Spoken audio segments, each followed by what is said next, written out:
پھر تم سب کو ضروری ہے کہ اس جگہ ہو کر واپس آؤ جہاں وہ لوگ جا کر وہاں سے واپس آتے ہیں۔ اللہ تعالیٰ کیا فرماتا ہے؟ مزدلفہ کے بعد میں جب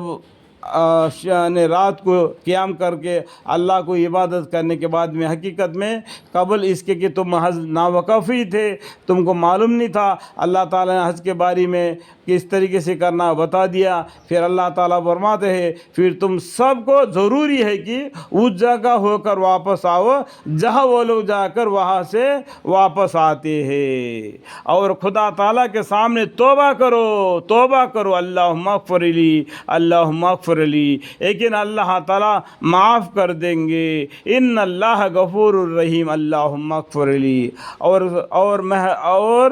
مہربانی فرما دیں گے۔ اللہ تعالیٰ مہربانی، گناہ بھی معاف کر دیں گے، تم پر رحم بھی کریں گے اور مہربانی بھی فرما دیں گے۔ پھر جب تم اپنے اعمال حج پورے کر چکو تو حق تعالیٰ کی اس طرح ذکر کیا کرو جس طرح تو اپنے آبا اجداد کا ذکر کیا کرتے ہیں، جیسا ہم خاندان والوں کو، ہمارے بچوں کو، ہمارے نواسوں کو، ہمارے پوتروں کو، ہمارا بیوی، ہمارے بچوں کو کس طریقے سے ہم یاد کرتے ہیں، اس طریقے سے تم اللہ کو یاد کرو جب حج پورا کر کے آنے کے بعد میں۔ پھر دوبارہ دنیا کی طرف ویسا ہی مائل مت ہو جاؤ۔ تو حج کرنے کا مطلب کیا رہ گیا؟ حج کر کے آ گیا تو اس کے اندر بدلاؤ آنا چاہیے، اس کو دیکھ کے دوسرا آدمی سیکھنا چاہیے، یہ ہے طریقہ بول کے۔ حج کر کے آ گیا پھر میں حج میں اتنا خرچہ کیا، اتنا پیسہ میں کیسا کب کماؤں، اس طریقے سے مت بیٹھنا۔ اور پھر جب تم اپنے اعمال حج پورے کر چکے تو حق تعالیٰ شانہ کی اس طرح ذکر کیا کرو جس طرح تم اپنے آبا و اجداد کا ذکر کیا کرتے ہو، بلکہ یہ ذکر اس سے بدرجہ بڑھ کر ہو۔ سو بعض آدمی جو کافر ہے ایسے ہی جو کہتے ہیں کہ اے ہمارے پروردگار ہم کو جو کچھ دینا ہے دنیا میں دے دیجئے، یعنی یہ کافر آدمی بولتا ہے یا اللہ ہم کو جو کچھ بھی دینا ہے دنیا میں دے دے، ہم دنیا میں عیش کریں گے، اور ایسے شخص کو آخرت میں بوجھ ان کا آخرت کے کوئی حصہ نہ ملے گا۔ وہ لوگ دنیا کا خیر و برکت مانگتے ہیں تو آخرت کے اندر اس کو کچھ بھی حصہ نہیں ملے گا۔ ربنا آتنا فی الدنیا وما لہ فی الآخرۃ من خلاق، اے ہمارے پروردگار ہم کو جو کچھ دینا ہے دنیا میں دے دیجئے، اور ایسے شخص کو آخرت میں بوجھ ان کا آخرت کے کوئی حصہ نہ ملے گا۔ اس طریقے سے دعا نہیں مانگنا، اللہم اغفر لی، دعا کس طریقے سے ماننا؟ ربنا آتنا فی الدنیا حسنۃ وفی الآخرۃ حسنۃ وقنا عذاب النار، اس طریقے سے دعا مانگنا۔ اور بعض آدمی جو کہ مومن ہیں ایسے ہی کہ جو کہتے ہیں کہ اے ہمارے پروردگار ہم کو دنیا میں بھی بہتری عنایت کیجیے اور آخرت میں بھی بہتری دیجیے، ہم کو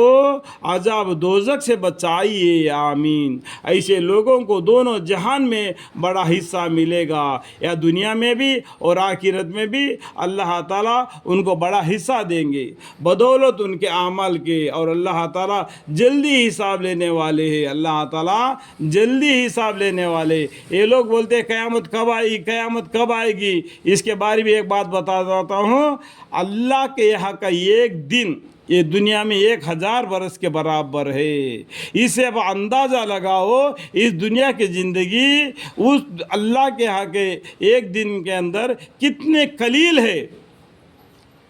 اس لیے تم جلدی مچا رہے ہو۔ اللہ تعالیٰ اس کو وقت پر حساب لیں گے، اللہ تعالیٰ جلدی حساب لینے والے ہیں۔ اللہ تعالیٰ کا ذکر کرو کسی روز تک، پھر جو شخص 2 دن میں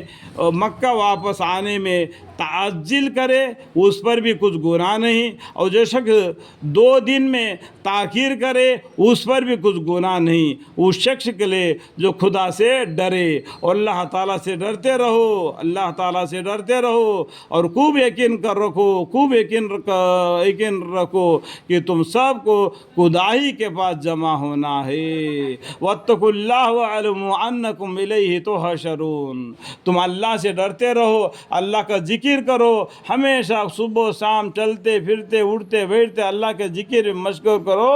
اللہ تعالیٰ تمہارے سب کاموں کو دیکھتے ہیں۔ اور خود یقین کر رکھو کہ تم سب کو خدائی کے پاس جمع ہونا ہے، ہر انسان کو مرنا ہے دنیا میں، اور کل قیامت کے دن اللہ کے سامنے کھڑا ہو کے حساب دینا ہے۔ بعض آدمی ایسا بھی ہے جو کہ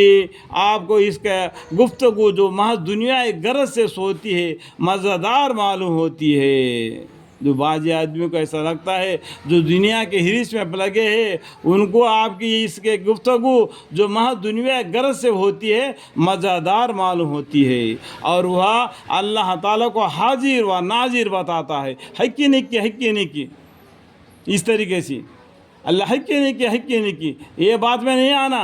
اللہ ہے، اللہ سب کو جانتا ہے، اللہ عرش الہی کو تھامے ہوئے ہے، اس بات کا یقین کرنا، مومن متقی بننا، اور وہ اللہ تعالیٰ کو حاضر ناظر بتاتا ہے، اور اپنے فعل ضمیر پر حالانکہ وہ آپ کے مخالفت میں نہایت شدید ہے، یعنی آپ کے خلاف ہے، آپ کے خلاف ایسے آپ کو کان لگا کہ آپ کے باتیں سنتا ہے، لیکن اس کے دل میں ذرا بھی ایمان نہیں، آپ کے خلاف کوششیں کرتا ہے، اللہ تعالیٰ کو حاضر و ناظر بتاتا ہے، اور اپنے فعل ضمیر پر حالانکہ وہ آپ کو مخالفت میں نہایت شدید ہے، اور جب پیٹھ پھیرتا ہے تو اس طرح دوڑ دھوپ میں پھرتا رہتا ہے کہ شہر میں فساد کرے اور کسی کے کھیت یا مویشی کو تلف کر دے، اور اللہ تعالیٰ فساد کو پسند نہیں فرماتے۔ اللہ تعالیٰ اس دنیا کو پاک صاف کر دیا، اس کے اندر فساد مت پھیلاؤ، یہ لوگ کافی لوگ کیا تمہارے خلاف جو کامیں کرتے ہیں وہ لوگ آپ کی طرف کان لگا کے سنتے ہیں، مزیدار معلوم ہوتا ہے، ان کو غرض یہ ہے کہ ان کو مزیدار معلوم ہوتا ہے، پھر وہ پیٹھ پھیر دیتے ہیں تو اللہ تعالیٰ کے حاضر و ناظر بتاتا ہے اپنے فعل ضمیر پر، حالانکہ آپ کی مخالفت میں نہایت شدید ہے، اور جب پیٹھ پھیرتا ہے تو اس دوڑ دھوپ میں پھرتا رہتا ہے کہ شہر میں یا دنیا میں فساد کرے، اور کسی طرح کسی کا کھیت میں اس کے مویشی کو تلف کر دے۔ اللہ تعالیٰ فساد کو پسند نہیں فرماتے۔ اللہم اغفر لی، اللہم